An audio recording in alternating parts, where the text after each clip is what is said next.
This is CBC Here and Now. Get up at 6 to get my snow blown, so that's not going to be a very good thing. And I'm believing it's not going to happen that bad.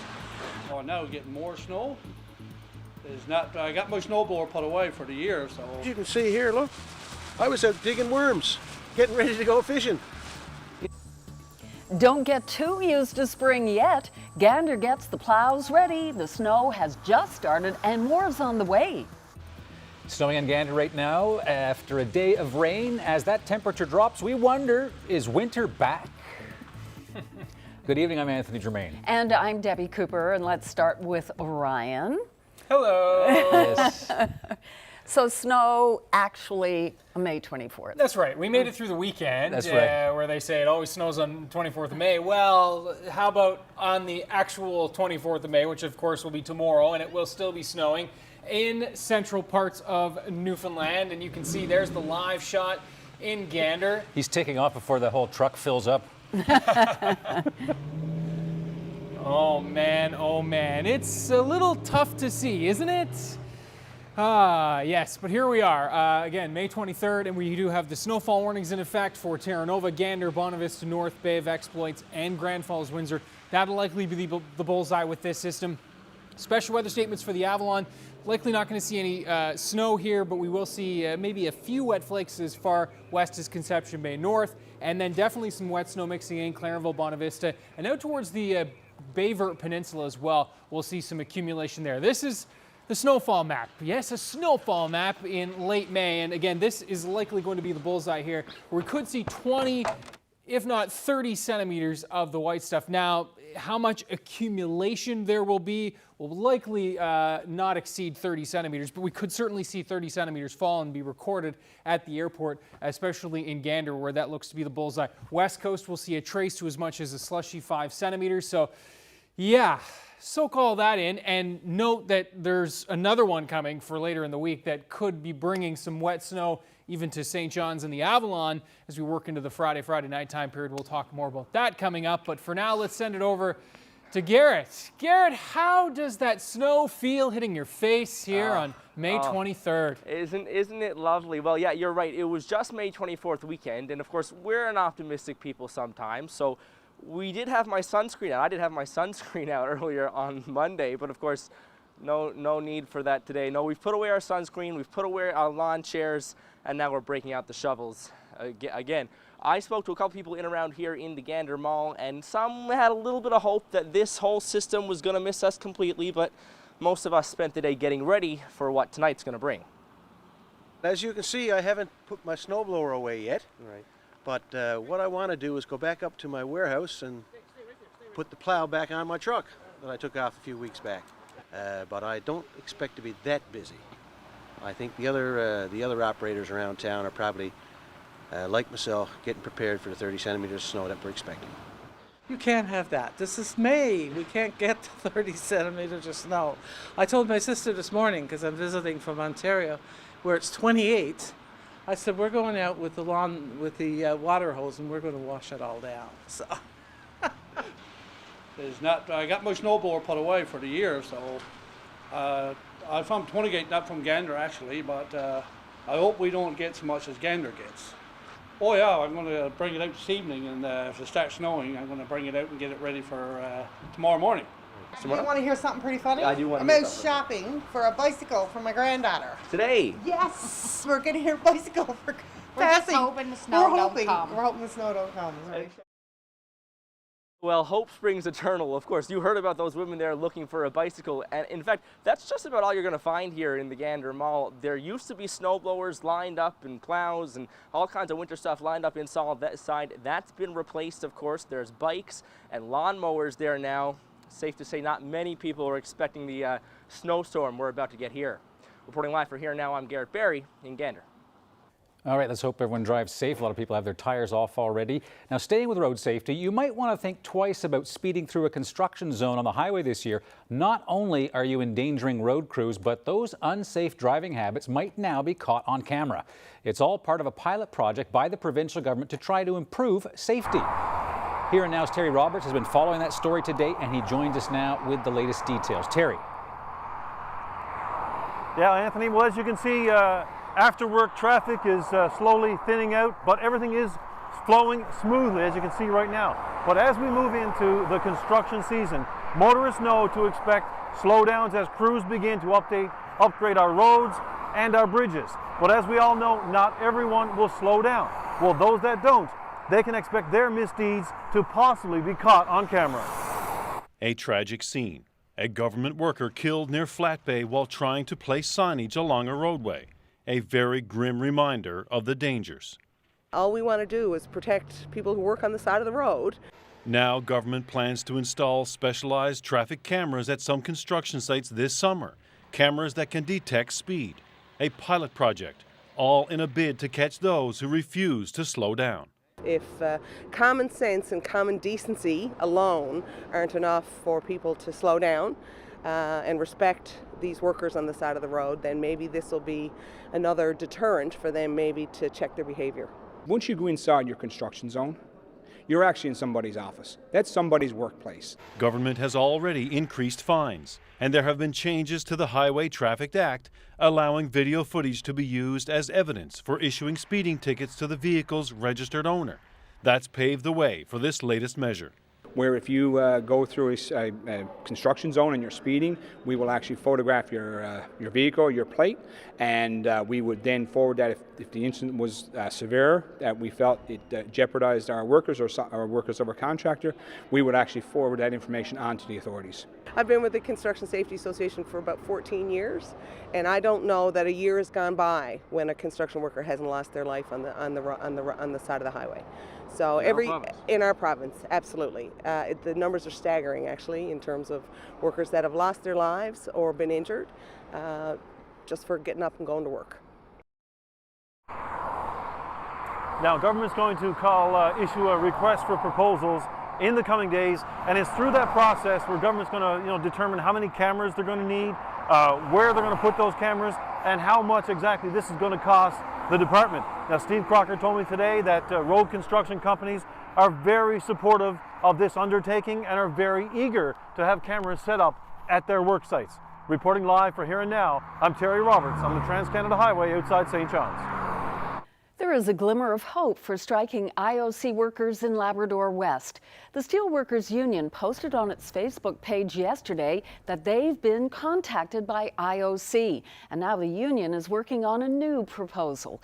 About 1,300 workers have been on strike since March 26th. Just over a month ago, they voted to reject an offer from IOC. The union says the key issues are health benefits, pensions, and temporary workers. There's no word on when both parties will return to the bargaining table. And this was the scene on the South Side Road in St. John's this morning. Firefighters got a call at about 10 a.m. and arrived quickly enough to extinguish the flames before the entire structure was engulfed. No one was home at the time, but there were 2 dogs inside. Apparently neither one of those was hurt, but one of them did run away. There's no word on the cause of the fire. Human remains found in the woods along the Bay d'Espoir Highway are confirmed to be male, and they've been there for less than 5 years. But that's all the police say they can release until more testing is done. The discovery was made last Friday about 5 miles south of the TCH.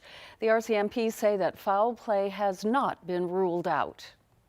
In a province where Lambs rules all liquor sales and provides millions in revenue each year, just how far should we go to celebrate a rum company? Well, that was a topic of debate last night at St. John's City Council, where some disagreed over a proposed mural on a downtown building. Here Now's Ryan Cook reports. Is this simply a mural celebrating the most popular drink in the province, or is it a gigantic ad pushing a brand of liquor on people in a public space? There's an application before City Council to paint the gigantic thing here on the side of the Rock House. Now up top it will say "We've Got History," and then down bottom there will be a series of coasters. As people peel the coasters off the wall, it'll reveal some more text that says, "And here's to creating more." Now while that may sound like a fun idea to most people, not everybody is on board with it. So I was a little disappointed when the there was a commercialization on the actual mural. A mural, yes, fabulous. The more murals we can have on private properties, the better. Bring them along. It simply is only the fact that it was a commercial property on it. Hickman was one of only 2 councillors opposed to the idea, along with Maggie Burton. The others said it was a welcome addition to George Street. Well, I've had my scattered drink of lambs in my day, so yes, you're right, lambs is very popular here. Plus they're a big supporter, they're a big sponsor on the street. That being said, that's not going to sway our decision, but it certainly helps for the local businesses here. Lambs is not only a huge sponsor, but also a massive tax generator. Lambs accounted for a staggering 11% of all liquor sales in 2016-17. That means it brought in nearly $30 million for the province's liquor corporation. If we stopped selling lambs, we'd probably have to close a hospital. Well, that might be a bit of an exaggeration, but it is a lot of money. So what do people downtown think of this mural idea? Personally, I work in this industry down here, so for me, it's a little bit of a draw to attention, and I've seen this business in the last 4 years kind of take a little bit of a decline, and I'd like to see it kind of grow again. So I think maybe the Lambs mural might bring some attention to George Street and maybe bring some more people down onto it. I do not necessarily oppose it, and I don't see a problem. I think that it's great advertisement, and it's one that we should support as Newfoundlanders. It's hard to find any dissenting voices down here, but perhaps that's not a surprise. After all, this is an area where nobody is sheepish about their love of lambs. Ryan Cook, CBC News, St. John's. It used to be an easy save grocery, but for many years it's been empty, a dead spot in Churchill Square. Now a St. John's developer wants to change that. Here and Now's Mark Quinn reports. When this Easy Save grocery store closed 6 years ago, it created a problem for people in this neighborhood. There are thousands of people within walking distance of this grocery store, and of course there's a university not far away where there are also thousands of students, many of whom don't have cars, so it was convenient for them to buy groceries here at this spot.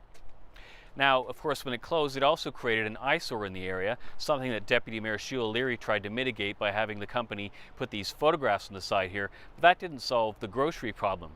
But now we're hearing there is hope. The city says it has received an application for a developer to redevelop this building. Exactly what it will be isn't clear because the city says its staff has to review that proposal, then make a recommendation to council, which council will vote on. What we're hearing, though, is that it will be a Shoppers Drug Mart. Now, of course, there's already a Shoppers Drug Mart in this square, but we're hearing it will be a superstore, a big Shoppers Drug Mart that carries groceries.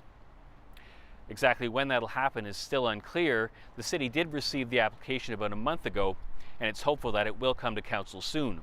Mark Quinn, CBC News, St. John's. 4 members from Memorial University's Faculty of Medicine were recognized today for their life-saving research. I now invite the Governor General and the members of the Memorial University of Newfoundland research team to come forward. They received the Governor General's Innovation Award in Ottawa, and it's the first time anyone from the university has received this award. The researchers developed a test for what's known as the Newfoundland curse. It catches a genetic defect that causes men to drop dead of heart attacks before they reach 50 years of age. Defibrillators are surgically implanted, saving lives. The removal of the unremitting fear for those affected by this cardiac genetic disorder, that their young men would die before they were middle-aged, is the result of the work of this team, which we are all quite proud. The town that rejected a rainbow-colored crosswalk will raise a pride flag next month. That's according to a joint news release from the town of Springdale and the Gender Sexuality Alliance at Indian River High. The statement says the town will hold Pride Week between June 4th and 8th. That will start with the raising of a rainbow flag at Springdale's town council offices. Other events will be held during the week. A news release says the two have had a productive, open dialogue on the issue of inclusion. Springdale's town council voted twice against painting a rainbow-colored pride crosswalk near school grounds. We could really designate any time that we wanted, but we made a choice that this is the way we wanted to go, and it has been the situation ever since. Tonight, the great time zone debate. Why is everything a half hour later in Newfoundland? We look at the pros and cons of having the unique time zone and find out how you can weigh in.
Welcome back. Can Newfoundland learn something from North Korean dictator Kim Jong-un? As Donald Trump threatens to bring peace to the two Koreas, something remarkable happened this month. North Korea decided to bump its clocks forward 30 minutes so that it would be in sync with South Korea. So they don't say half an hour later in Seoul anymore. So surely, if Kim Jong-un can be sensible, so should we. Is it time for Newfoundland to get rid of that extra half hour and join the rest of Canada, not to mention Labrador? Check this out.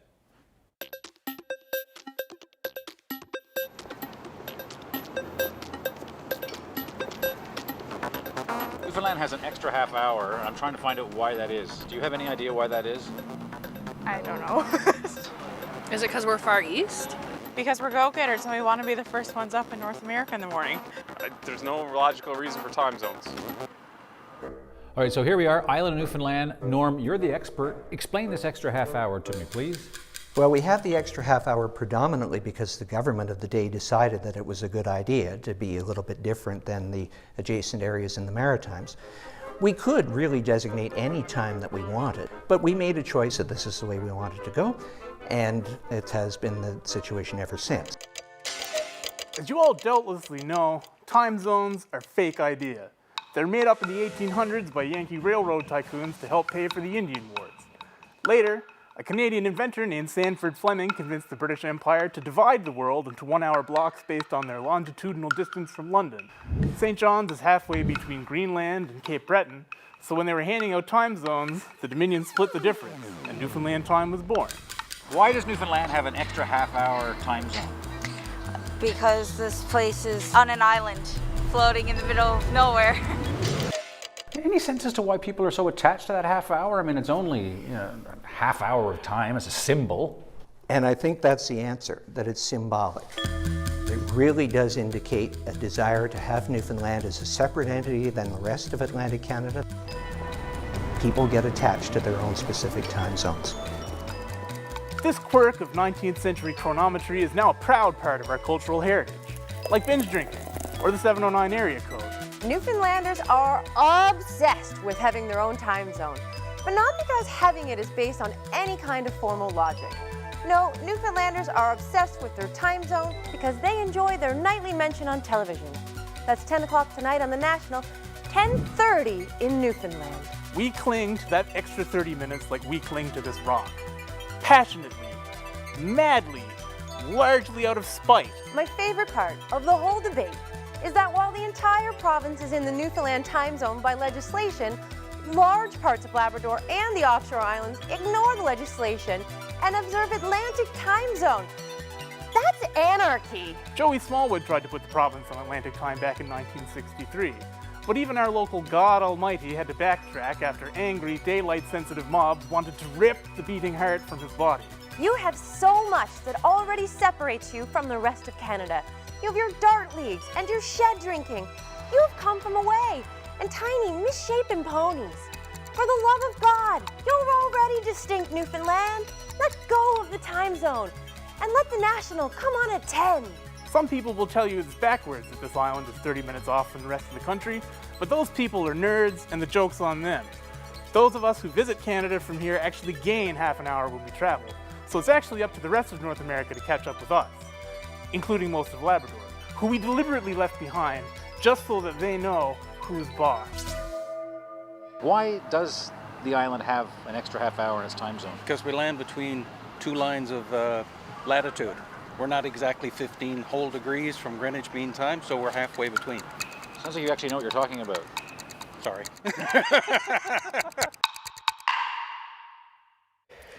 Well, there you go. So what do you think? I mean, there's certain people, I know for some reason a lot of mainlanders have a hard time with the math, the half hour. They miss the ferry, they miss their flights. So maybe about a sympathy. But what do you think? Head to our CBC NL Facebook and Twitter pages to cast your vote on whether we should go the way of North Korea and do away with our own time zone. Now, right now, it's about a 60-40 split to remain half an hour later. Lots of feedback online, including this post from Paula Sheldon, who says, sure, and ditch dialects, accents, and music too, and see how many people will want to visit. Love Newfoundland and Labrador.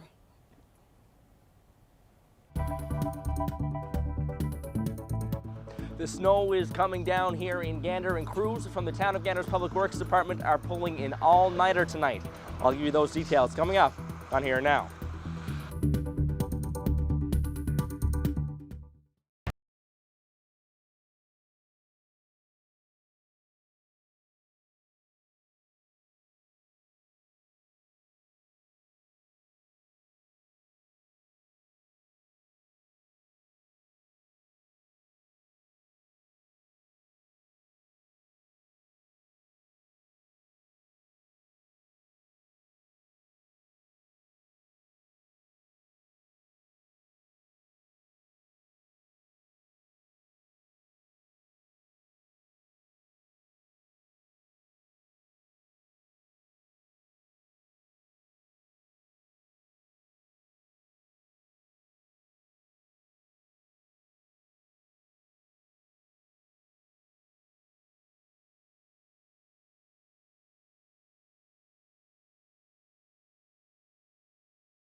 Well, with the snow in the forecast, it means Gander and the province have had to think about snow clearing again. Road crews are getting their plans in place. We've heard from local and provincial levels of government today, and CBC's Garrett Barry joins us once again with all of those details. Garrett. Yeah, that's right. You may be groaning at the idea of hauling your snowblower out from the very back reaches of the shed this afternoon. Well, it turns out the provincial government might be doing a little bit of groaning of its own. It's doing something very similar today, getting its trucks back on the road. Now, obviously, our crews were switched to summer mode, so there was some work involved, but we're confident we're getting there. But the important thing here, I think, is for motorists to remind themselves and tomorrow and be prepared that, not only our crews have switched to a summer mode, a lot of our motorists have too. So it's very important tomorrow morning that motorists take the due caution and the time, to make sure that safety is first. The town of Gander is also getting ready, starting trucks and 2 plows. It will have a crew of 6 on the road tonight, starting at 11:30. If the snow starts to accumulate, they will go out. They will clean the streets. They're not going to try, and people have to understand this when it comes to the sidewalks. We're going to try and do the sidewalks somewhat, But if you get in too far, you're going to tear up the lawns and other infrastructure because it's kind of soft right now from the melting and everything. Well, Councillor Fudge is also asking people here in Gander to park their cars in their driveways tonight. He says the snow clearing rules for parking, for roadway parking, are in effect. But he also had another message for us at CBC. This one certainly kicks a little bit closer to home. Well, this is Ryan Snoddon's fault, by the way. Even though he's a good Maple Leaf fan, I figures that this is his little kick at us. Seems he's leaving now, and so that we can say, oh, we miss Ryan. And no, see you later. One person, one local official who's not too sad to see you leave, Mr. Snoddon. Good night. See you later. Thanks so much, Garrett. Great piece there, and glad to see everybody is, of course, taking it in stride, as they always do in Gander. Not, of course, unheard of to see snow this late in the season, but never easy, and especially when we're talking about these types of amounts, 20 to 30 centimeters, and certainly with only a couple of weeks left. I wish that I was forecasting a little bit brighter conditions, a little bit warmer as well, but hey, why not one more to go out on with certainly a memorable one for late May on the way for central and northeastern parts of Newfoundland. Again, that area in dark blue, 20 to as much as 30 centimeters of snowfall, Gander included, and we are talking about higher elevation areas, not out of the question to at least pick up, measure a little bit more than that. I think in terms of actual accumulation, it's going to be hard to muster much more than 25 to 30 centimeters, however, this time of year. 10 to 20 back down through the interior, even Corner Brook likely a trace to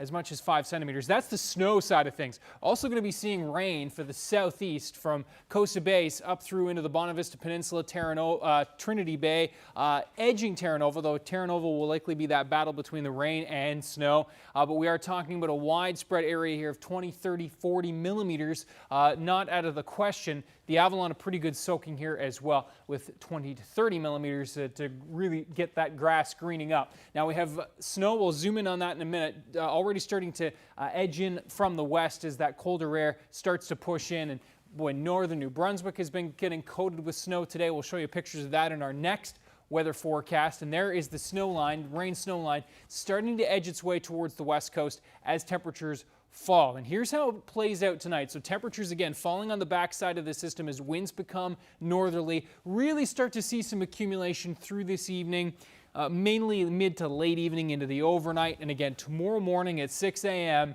hard to believe, but we are talking about being prepared for driving to work with, of course, many of us having summer tires back on, even in central parts of Newfoundland. Temperatures near -1. We'll start near 5 in St. John's, but note that the temperatures are going to start to fall. Any snow will have wrapped up along the west coast, but be prepared for a little bit of greasy driving early on tomorrow for you folks. Pretty quiet start in Labrador. As we work throughout the day, wouldn't be surprised if we see a few wet flakes mixing in tomorrow afternoon as winds shift to northerly gusty winds in the 60, 70, even 80 kilometer per hour range along the northeast coast.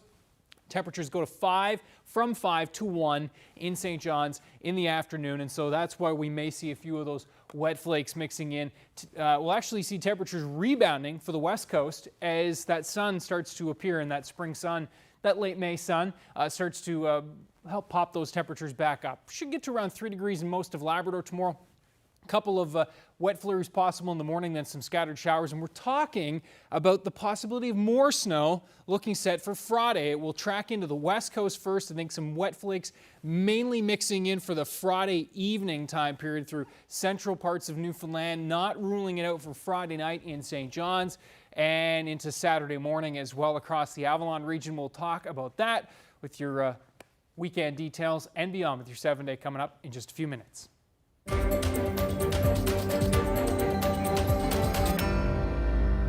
Over the past couple of weeks, we've been bringing you stories about our healthcare system. Most of those stories prompted by you. Ramona Deering is here now with an update. So Ramona, what are you hearing? We have heard so many stories, Anthony. Cataract surgery seems to be a real issue. We've heard from several people facing long waits, including one woman who says she'll get the worst of her eyes looked at in 1 year from now. And she wrote to us to say that she had no idea how I'll manage until then. At times, I'm certain that I'm close to being legally blind. Now, another woman said that it often takes more than a week to get in to see a family doctor. Big deal, you say. But this woman says when you have a chronic condition like asthma, that could mean winding up in the hospital. Another example for you, a mother of a young woman dealing with bipolar disorder and ADHD told us about waiting over a year to see a psychiatrist. So in the interim, the mother wound up paying $150 an hour to pay for a therapist privately. And this special type of therapy, which is called dialectical behavior therapy, made a really big difference for her daughter. It really helped this woman. So this mother wrote and said, why do our citizens with mental health issues have to be in a crisis where they're at risk of hurting themselves or others before we can offer medical help? So Anthony, if you'll bear with me, another story for you here. A man told CBC Crosstalk today that he's been waiting 6 years to be assessed for carpal tunnel syndrome. He's still waiting. He says he's actually started to get kind of used to the pain. One person asked us, why can't we make appointments online? Why can't people be reminded of their appointments by email or text message? And that person went on to say that there are MRIs sitting idle for significant periods of time because of no-shows. And yet, they said, we can't use a cancellation list to inform the next patient that there is an opening. And one last one for you. Sure. One man wrote in to say, we need to initiate user fees for medical appointments while we still have Medicare. And he referred, Anthony, to the provincial debt, increasing wait times, and all of the aging baby boomers. He went on to say this of the healthcare system, how can we possibly see it fixing itself? So lots to talk about at our public forum next week. Okay, and we'll have more details for that coming up on Here and Now. Ramona, thank you very much. Thank you. What became clear in the case here in Newfoundland and Labrador is that the policies really lacked precision. Basic things like a definition of harassment and bullying. Equal Voice weighs in on the ongoing harassment allegations at the House of Assembly. The national director is in St. John's for a talk at MUN about bullying in politics.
Join CBC NL at the annual Trail Raiser in support of the East Coast Trail Association on Saturday, June the 2nd. Enjoy some of the beauty our coastal trails have to offer and be part of a great cause. Buses will be available for pickup and drop-off. For more information, visit eastcoasttrail.com.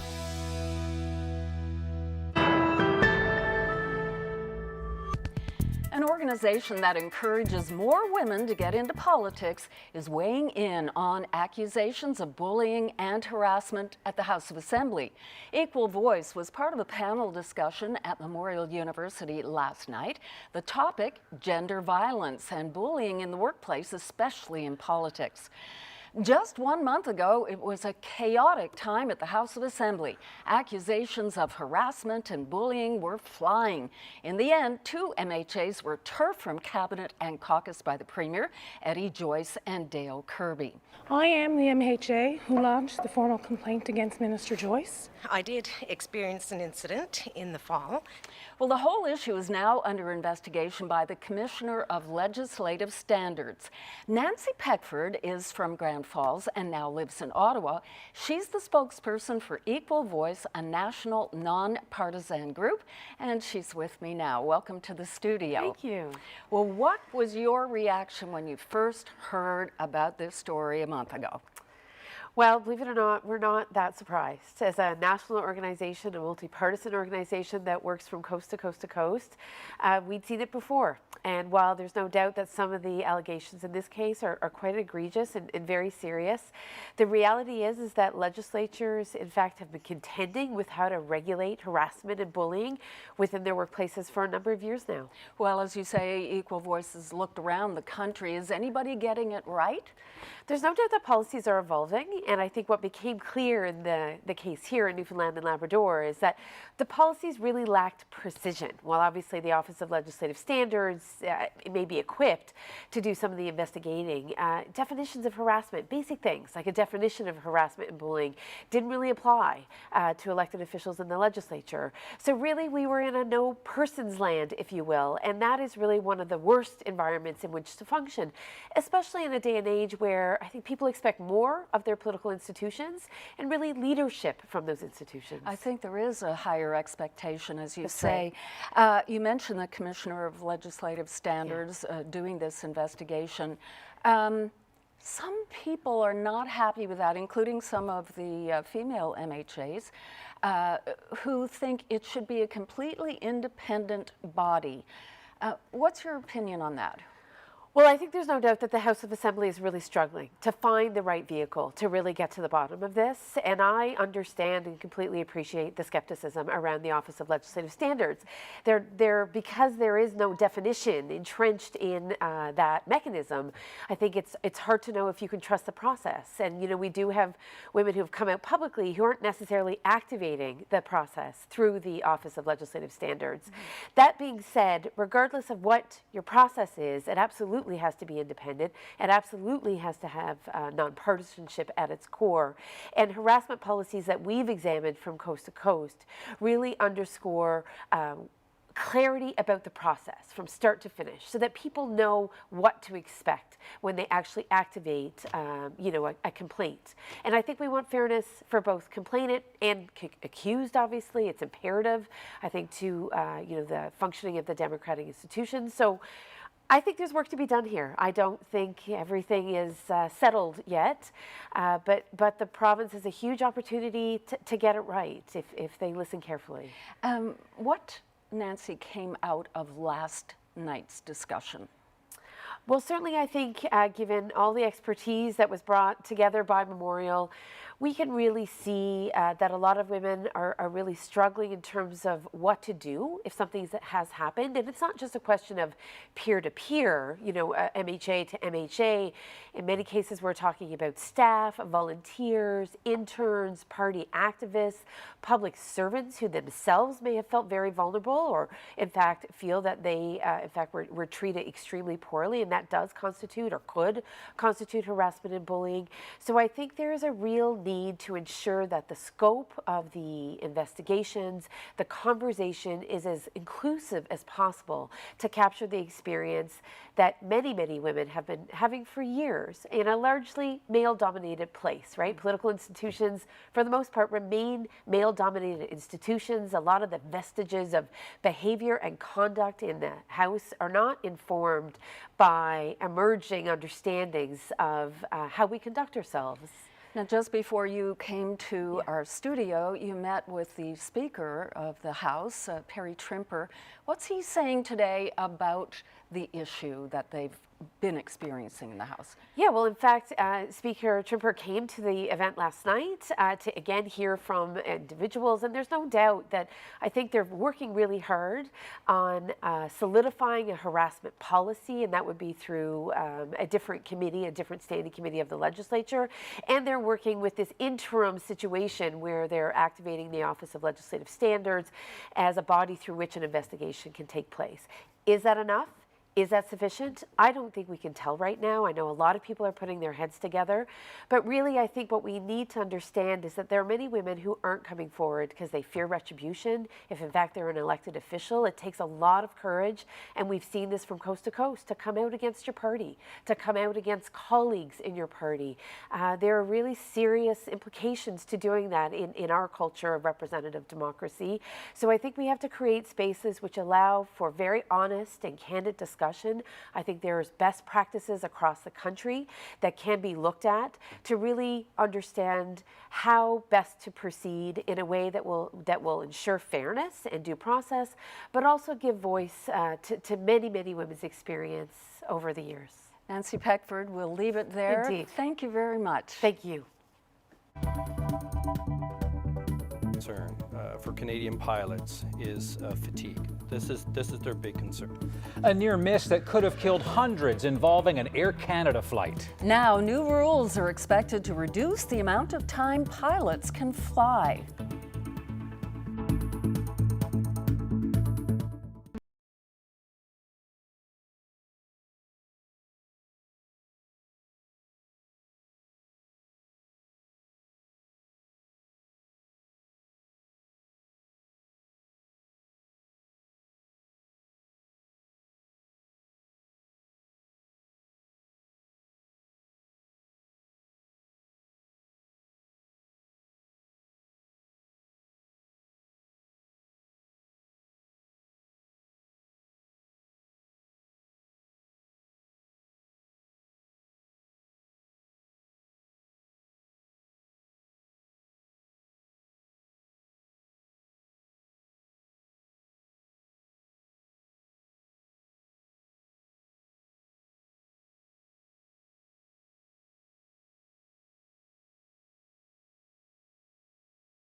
That music means we're going to meet our young athlete of the day, and today It is 9-year-old Emma Russell from Happy Valley Goose Bay.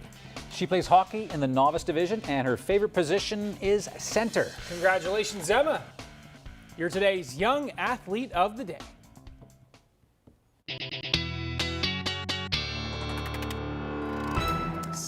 Yeah. Now, Newfoundlanders, Labradorians are used to catching some big fish, and we like our fish stories, don't we? But this one is something else. Check this out. Oh, my. Edward and Eddie Baker in Harbour Breton caught this halibut on May the 21st. Wow. They say it weighed 235 pounds when it was gutted. Wow. Bet that would be good on the barbecue. Oh, halibut is amazing on the barbecue. Just invite the whole neighborhood. If it weighed 235 pounds when it was gutted, I wonder what it weighed before. I don't know. It's usually a third more. Wow. And I wonder how much it ate per day. That is a great catch, great fish. For sure. Okay, we're talking about snow. Snowfall warnings are in place. So this is the time of year where it's a little difficult to look at maps like this, which show temperatures across North America. So, oh, that's not fair. You could have said a lot worse, so thank you. But there are some Newfoundlanders in Fort Mac who are very happy. I mean, look at that. 32, 30 in Winnipeg, 25 into the even high 20s in Southern Ontario. The heat is on somewhere, and it's good to know that it is at least heating up because it's just getting primed and ready, and then it will be flushing into our areas eventually. No time soon, however, as we look at the 7-day forecast, really not much warmth to tap into over the next 5 to 7 days. Here's how things are going to play out. This is, of course, our weather player that is moving in as we speak. We have the snowfall warnings. We have the special weather statements. We'll show that in a sec just to give you a little reminder. Here's the back edge of that system where we are going to be seeing that rain transition to snow, and that will hold on a little bit longer through these areas in central Newfoundland, which are under the snowfall warning. Special weather statements around that area because, yeah, we are going to be seeing snowfall, Bay River Peninsula back down into the interior. A slushy trace to 5 centimeters along the west coast, southwest coast, and it's that central northeast corridor where we are talking about the accumulation of the snow and a messy drive for tomorrow morning, especially for you folks in that neck of the woods. There is that snow zone setting up on the backside of the low as it starts to depart on Thursday morning. Rain here on the Avalon will likely transition to a few wet flakes in the mix. Wouldn't be surprised if we do see it here tomorrow afternoon as winds shift to north and temperatures drop. Thursday evening into the overnight, bit of a break. Friday morning is quiet, and then our next system approaches through the day on Friday. We're going to be seeing some wet flakes, I think, mainly over the interior, Buckens, the higher elevations, Gaff Topsails, and then as we roll through the Friday night time period into Saturday morning, wouldn't rule out a bit of wet snow mixing in even for the Avalon, the northeast coast into central, but rain I think eventually takes over for Saturday afternoon as temperatures rise closer to that low. That low then departs, area of high pressure and a bit of a nicer day for Sunday and into Monday, and then it appears next week the main weather system for the week will shoot in on Tuesday. So there is some brightness and even some double digits and teens in that forecast. Not really lining up with the weekend unless you want to maybe take a long one, and then you can see where temperatures will fall off Tuesday into Wednesday of next week. So plan accordingly. In Labrador, again, some wet snow mixing in for Friday into Saturday. Flurry chances really right through the 7, including Western Labrador on next Tuesday as temperatures will drop once again. We'll keep you posted, of course. Debbie? Thanks, Ryan. New federal rules are expected in just a few weeks that will reduce how long Canadian pilots can fly. It is the first major change in 20 years, meant to address worries about tired pilots in the cockpit.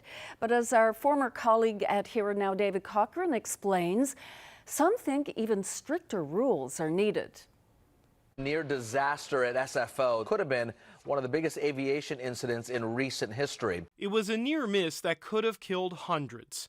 An Air Canada flight crew mistook a San Francisco taxiway for a runway, pulling up just seconds before crashing into a row of planes. The pilots told investigators they were fatigued. The number one concern for Canadian pilots is fatigue. This is their big concern. Pilots are pushing for shorter flying time regulations, especially for red-eyes. Right now, Canadian pilots can fly for up to 12.5 hours at night. Ottawa's draft regulations would cut that to 10.5 hours, which Isaac says is still too long. What our ask is of the government is, as a minimum, just get us to science, and that science is NASA. NASA recommends a maximum of 8.5 hours of flying at night. So we are in the process of finalizing the flight duty regulations. Mark Arnault is, of course, quite familiar with NASA's work. How did you sleep? But that doesn't mean he's budging on his proposals. Notwithstanding my great respect for NASA, we make our own decisions based on the best available science, and I would ask you to wait till mid-June, round about mid-June, when they come out. So you wouldn't want to be driving a car like that. You probably don't want to be flying a plane like that. This fatigue specialist says the best available science makes it clear night flying comes with additional risk, not just at 10.5 hours, but at 8 hours too. So if you were to compare them to how somebody would perform under various levels of alcohol, they drop down in both cases to the level that you'd expect to see in somebody who's got a legal limit or has breached the legal limit of 0.08% blood alcohol concentration. So that's legally drunk? The equivalent on some functions would be similar to it. So for example, reaction time is a pretty good correlation, and the software is predicting that reaction time would be about 45% longer than a normally rested individual. That doesn't mean the skies are full of pilots who are basically drunk. The risk can be mitigated by co-pilots spelling each other off to take naps or by using caffeine effectively. But Markwood says the risks of flying at night can't be completely eliminated, and the longer the flight, the higher those risks are. David Cochran, CBC News, Ottawa. WestJet and its pilots continue their contract negotiations. Many customers here with their fingers crossed. Affect a lot of things. I mean, I came for a family function. It would suck to get there and then not be able to get back. Talks resumed on Monday in Calgary, but so far there's been no word on where they stand. The union, representing 1,500 pilots, voted 91% in favor of a strike earlier this month. Now, the pilots could have walked off the job last Saturday. WestJet is promising to refund tickets if any flights are canceled in the event of a strike. Donald Trump says that when it comes to the NAFTA negotiations, Canada and Mexico have been spoilt and difficult. The U.S. president also said today that his country would win big and that American auto workers would be very happy. Here's what he had to say. It is very difficult. Mexico has been very difficult to deal with. Canada has been very difficult to deal with. They have been taking advantage of the United States for a long time. I am not happy with their requests, but I will tell you, in the end, we win. We will win, and we'll win big. We'll get along with Mexico, we'll get along with Canada, but I will tell you, they have been very difficult to deal with. They're very spoiled because nobody's done this, but I will tell you that what they asked for is not fair. Our auto workers are going to be extremely happy.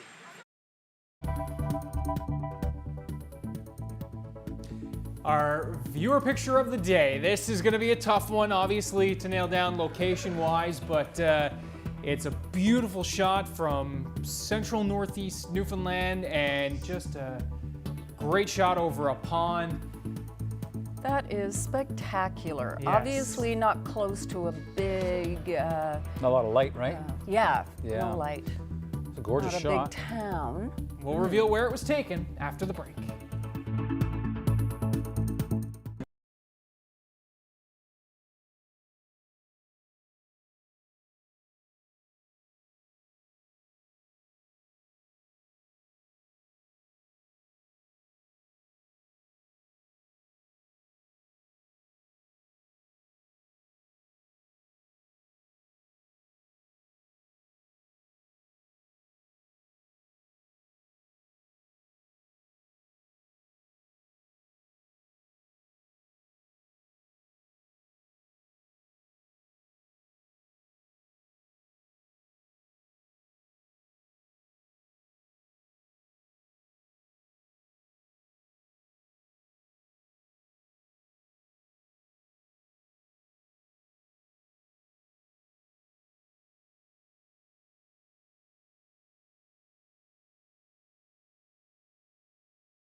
Big story in sports in the United States. The National Football League has a new policy on what's known as taking a knee during the playing of the U.S. national anthem. We've been very sensitive in making sure that we give players choices, but we do believe that moment is an important moment and one that we are going to focus on. Colin Kaepernick began kneeling during the national anthem in 2016 to protest against racial injustice, and other players joined in. Now, the league says teams will face fines if their players do that on the field or on the sidelines. League players must stand during the playing of the U.S. national anthem.